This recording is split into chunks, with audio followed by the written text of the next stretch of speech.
Hello viewer সকলোকে নমস্কাৰ জনাই পুনৰ মোৰ অন্য এটা ভিডিঅ'লৈ আপোনালোক সকলোকে স্বাগতম জনাইছো। আজি দুপৰীয়া ভাতৰ থালিখন কেনেকৈ কি যোগাৰ কৰিছো তাৰে ভিডিঅ' লৈ আহিছো। আপোনালোকে ভিডিঅ'টো শেষলৈকে চাব, সকলোবোৰ জানিবই। ভাতটো সোনকালে খাই আজৰি হৈ ৰাসৰ ৰিহাৰ্চেল চাবলৈ যাম। ইয়াত ৰাস পাতিব নৱেম্বৰ 4-5 তাৰিখে আছে, ৰিহাৰ্চেল চলি আছে। তাৰে আজি চাবলৈ যাম ভাবিছো। অকণমান ভিডিঅ' কৰি আনিম বাৰু আপোনালোকক। ভিডিঅ'টো একেবাৰে শেষত দিম, আপোনালোকে চাব। তেতিয়াহ'লে আহক ভিডিঅ'টো মাজলৈ যাওঁ। এয়া সকলোবোৰ বনাবলৈ যোগাৰ কৰি লৈছো। এয়া বনাম মগুৰ দালি। মগুৰ দাইল গোটা মগুটো লৈছো, মই যোৱাকালি তিয়াই ৰাখিছিলোঁ। আনফালে কাচকল, আলু, বিলাহী দি বনাম। ডিম ফ্ৰাই কৰিম। এয়া নৰসিংহৰ পাত মানে চাটনি কৰিম। প্ৰথমতে মগুৰ দাইলখিনি বনাই ল'ম। মই কুকাৰতে বনাবলৈ লৈছোঁ। কুকাৰটো পাতি লৈছোঁ, তাতে তেল দিছোঁ। এই কুকাৰত পাতিলে মানে সহজ হয়, আকৌ মানে এক্সট্ৰাকৈ তেল দিবলৈ দৰকাৰ নাই, একেবাৰতে মানে হৈ যাব। পিঁয়াজ দিলোঁ, আদা ৰচুন অকণমান পাতল কৰি কাটি লৈছোঁ। ইয়াত দিছোঁ শুকান জলকীয়া, তেজপাত আৰু দিছোঁ নৰসিংহৰ পাত। এনেদৰে মগুৰ দাইল বনাই খালে নৰসিংহৰ পাত দিলে খাবলৈ ভাল লাগে ন। অকণমান ভাজি ল'ম। তাতে দাইলখিনি দি দিছোঁ, যিখিনি গোটা মগুৰ দাইলখিনি দি দিছোঁ। এতিয়া অলপ সময় লৰাই ল'ম। তাতে প্ৰয়োজন অনুসৰি মানে নিমখ হালধি দি দিছোঁ। নিমখ হালধি দিয়াৰ পিছতো অকণমান সময় লৰাই লৈছোঁ।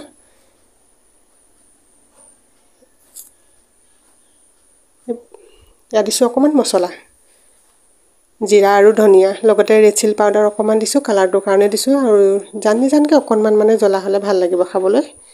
একেবাৰে কম পানী দি বনাম। এই পানী একাপ আৰু অকণমান দিছোঁ, বেছি দিয়া নাই। এতিয়া কুকাৰত চিটি মাৰি দিলে হৈ যাব। 4-5টা চিটি দিলে হৈ যাব। আগদিনাখন তিয়াই ৰাখিছিলোঁ যে, বেছি সময় নালাগে মানে সিজিবলৈ। আনফালে কেৰাহী পাতি দিছোঁ, তাতে পিঁয়াজ দিছোঁ, আদা ৰচুন সেই একেদৰে মানে মিহি কৰিয়ে কাটি লৈছোঁ। পিঁয়াজখিনি অকণমান ভাজি লোৱাত আলু কেইপিচ দি দিছোঁ। আলু সিজিবলৈ অকণমান টাইম লাগে কাৰণে প্ৰথমতে আলুখিনি ফ্ৰাই কৰি লৈছোঁ। তাতে দিছোঁ কাচকল সিজিবলৈতো বেছি সময় নালাগেই।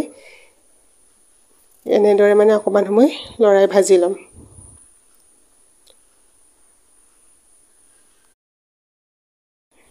তাতে নিমখ হালধি দি দিছোঁ নিজৰ সোৱাদ অনুসৰি।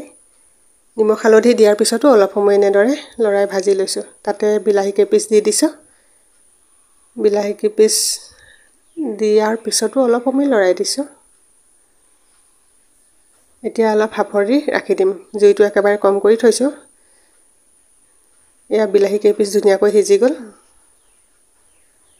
বিলাহী, কাচকল সিজিবলৈ বেছি সময় নালাগে। এই আলু কেইপিচ অকণমান ডাঙৰকৈ কাটি দিছোঁ যে, সেই সিজিবলৈ অকণমান টাইমটো লাগে।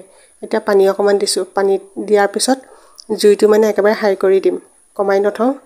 কমাই থ'লে মানে কাচকল আৰু বিলাহী একেবাৰে ভাগি যাব যে, খাবলৈ বেয়া হ'ব। একেবাৰে মানে জুইটো হাই কৰি দিছোঁ, বেছি সময় নালাগে, হৈ যাব। আলুও ধুনীয়াকৈ সিজি গ'ল। এতিয়া এনেদৰে মানে কাচকল কেইপিচো ভাগি যোৱা নাই, আলুও ভাগি যোৱা নাই। এতিয়া আনফালে সৰু ফ্ৰাই পেনখন পাতি দিছোঁ। ফ্ৰাই পেন কৰে নে কি কৰে নাজানো দেই। তাতে ডিম ফ্ৰাই কৰিবলৈ বহুত সুবিধা হয়, মানে ভাল হয়। ওপৰতে নিমখ অকণমান দি দিছোঁ আৰু অকণমান দিছোঁ ৰেড চিলি পাউডাৰ। দেখিবলৈ ভাল লাগিব, খাবলৈও ভাল লাগিব। এনেদৰে মানে ডিম ফ্ৰাই কৰিবলৈ খুব সহজ হয়, দেখিবলৈও ভাল লাগে। এয়া ৰেডি হৈ গৈছে। আজি দুপৰীয়া থালিখন এনেদৰে সজালোঁ। ভিডিঅ'টো চাই কেনে পালে জনাব, লগতে লাইক আৰু ছাবস্ক্ৰাইব কৰি দিব।